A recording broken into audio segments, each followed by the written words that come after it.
പിന്നെ ഇനി ഒരു കാര്യം കൂടി, മുഖ്യമന്ത്രി ആനി രാജയെ പറ്റി പറഞ്ഞു. ആനി രാജ ഭയങ്കരമെന്ന് പറഞ്ഞു. ഈ ആനി രാജയെന്ന് പറഞ്ഞത് കേരളത്തിലെ പോലീസ് ദേശീയ തലത്തിൽ നാണക്കേടുണ്ടാക്കി.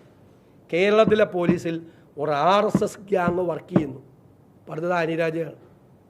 കേരളത്തിൻ്റെ പോലീസ്, അതായത് പിണറായി വിജയൻ ആഭ്യന്തരമന്ത്രിയായിരിക്കുന്ന പോലീസ് ദേശീയ തലത്തിൽ നാണക്കേടുണ്ടാക്കി. നമ്പർ 1. നമ്പർ 2, കേരളത്തിലെ പോലീസിൽ ഒരു RSS ഗ്യാങ് പ്രവർത്തിക്കുന്നു. അവരാണ് കാര്യങ്ങൾ നിയന്ത്രിക്കുന്നത്. പിണറായി വിജയൻ മുഖ്യമന്ത്രി ആഭ്യന്തരമന്ത്രിയായിരിക്കുമ്പോഴാണ് പറഞ്ഞത്. വയനാട്ടിൽ ഇപ്പോൾ മത്സരിക്കുന്ന ആനി രാജയെക്കുറിച്ച് മുഖ്യമന്ത്രി പറഞ്ഞുകൊണ്ടാണ്. അതായത് മണിപ്പൂരിൽ രാഹുൽ ഗാന്ധി പോയില്ലെന്നാണ്, ഇടപെട്ടില്ലെന്നാണ് പറയുന്നത്. ഈ മുഖ്യമന്ത്രി ദേശാഭിമാനിയും കൈരളിയും മാത്രമേ കാണുള്ളൂ. ഈ നാട്ടിലെ കൊച്ചു കുഞ്ഞുങ്ങൾക്ക് വരെ അറിയാം ആദ്യം മണിപ്പൂർ പോയത് ആരാന്ന്. വെടിയൊച്ച മുഴങ്ങുമ്പോൾ മണിപ്പൂർ പോയത് രാഹുൽ ഗാന്ധിയാണ്. അതറിഞ്ഞിട്ടില്ല മുഖ്യമന്ത്രി രാജ്യത്ത് നടക്കുന്ന ഒരു കാര്യം അറിയുന്നില്ല. അത് പറയും. ഞാൻ ഇപ്പം ചോദ്യത്തിനൊക്കെ മറുപടിയാണ്.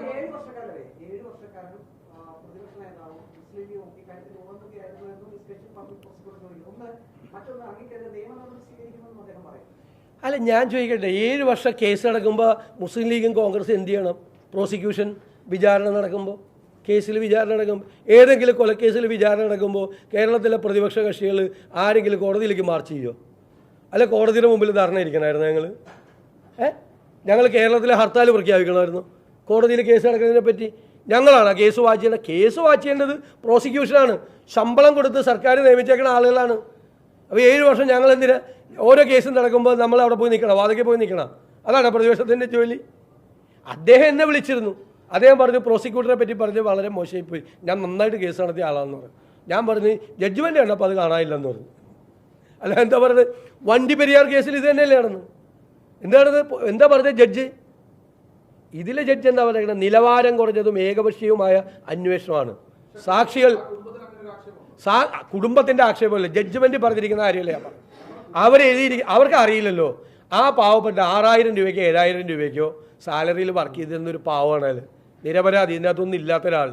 അദ്ദേഹത്തിൻ്റെ കുടുംബത്തിന് അറിയാമോ ഈ പ്രോസിക്യൂഷൻ സ്റ്റോറി എന്താണ്, ഫോറൻസിക് എവിഡൻസ് എന്താണ്, DNA ഫലം എന്താണെന്ന് ആ പാവങ്ങൾക്ക് അറിയോ? അപ്പോൾ ഞാൻ ചോദിക്കട്ടെ, അവരെയാണോ ഈ കേസിനെ പറ്റി പറയണത്? ഞാൻ അഭിഭാഷകനും കൂടി ആയതുകൊണ്ടാണ് ഞാൻ ഇത്രയും ഡീറ്റെയിൽ ആയിട്ട് പറയണത്. ഞാൻ ആ ജഡ്ജ്മെൻറ്റ് മുഴുവൻ വായിച്ചു. ഇതേ ജഡ്ജ്മെൻറ്റാണ് വണ്ടി പെരിയാറിൽ 6 വയസ്സുകാരിയായ പെൺകുട്ടിയെ റേപ്പ് ചെയ്ത് തല്ലിക്കൊന്ന് കെട്ടിത്തൂക്കി DYFIക്കാരൻ. അവനെ രക്ഷിക്കാൻ വേണ്ടിയിട്ട് പോലീസും പ്രോസിക്യൂഷൻ ചെയ്ത സെയിം പരിപാടിയാണ് RSSകാരെ രക്ഷിക്കാൻ വേണ്ടിയിട്ട് അവിടെയും ചെയ്തത്. ഇത്രയേ ഉള്ളൂ.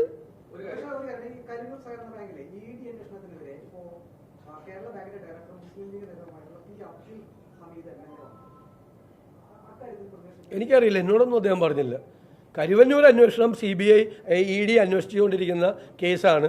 എല്ലാ CPM നേതാക്കന്മാരെയും വിളിച്ചു വരുത്തി തെളിവെടുത്തു. ഒരു കാര്യം എനിക്കറിയാം, 5 അക്കൗണ്ട് കരുവന്നൂർ ബാങ്കിൽ CPMനുണ്ട്. CPM മെമ്പറല്ലാത്ത ഒരാൾക്ക് കോപ്പറേറ്റീവ് ബാങ്കിൽ, ഇവരൊക്കെ കോപ്പറേറ്റീവ് ആളാണ്. ബാങ്ക് പ്രസിഡന്റ് ആയിരുന്ന ആളാണ്, തിരുവല്ല ഈസ്റ്റ് കോപ്പറേറ്റീവ് ബാങ്ക്. മെമ്പറല്ലാത്ത ആൾക്ക് അവിടെ ലോൺ കൊടുക്കാൻ പറ്റുമോ? അക്കൗണ്ട് തുടങ്ങാൻ പറ്റുമോ? ഒരാൾക്ക് അക്കൗണ്ട് ബാങ്കിൽ തുടങ്ങണേ 5 അക്കൗണ്ട് CPMൻ്റെ. അത് പൈസ മുഴുവൻ ബ്ലാക്ക് മണിയാണ്. 5 അക്കൗണ്ട്. തൃശ്ശൂർ ജില്ലയിലെ എല്ലാ ബാങ്കിലും കൂടി CPMന് 25 അക്കൗണ്ട് ഉണ്ട്. അപ്പോൾ ഈ സംസ്ഥാനത്ത് എത്ര വ്യാജ അക്കൗണ്ട് CPMന് കാണും? കേരള എല്ലാ ബാങ്കിലും കൂടിയിട്ട് 5 അക്കൗണ്ടാണ്. അവർ നിഷേധിക്കട്ടെ, CPM സ്റ്റേറ്റ് കമ്മിറ്റിയോ CPM ജില്ലാ കമ്മിറ്റിയോ നിഷേധിക്കട്ടെ, ഞങ്ങൾക്ക് അങ്ങനെ അക്കൗണ്ട് ഇല്ലാന്ന്. അതെനിക്കറിയില്ല, ഞാൻ കേട്ടില്ല. ഞാൻ കേൾക്കാത്ത കാര്യത്തിൽ ഞാൻ അങ്ങനെ പറയാം. ഞാൻ അറിഞ്ഞില്ലെന്ന്. എനിക്ക് നാളെ കാണുമല്ലോ നിങ്ങൾ. അല്ല, നാളെ കാണുമല്ലോ നിങ്ങൾ. അപ്പോൾ ഞാൻ പറയാം.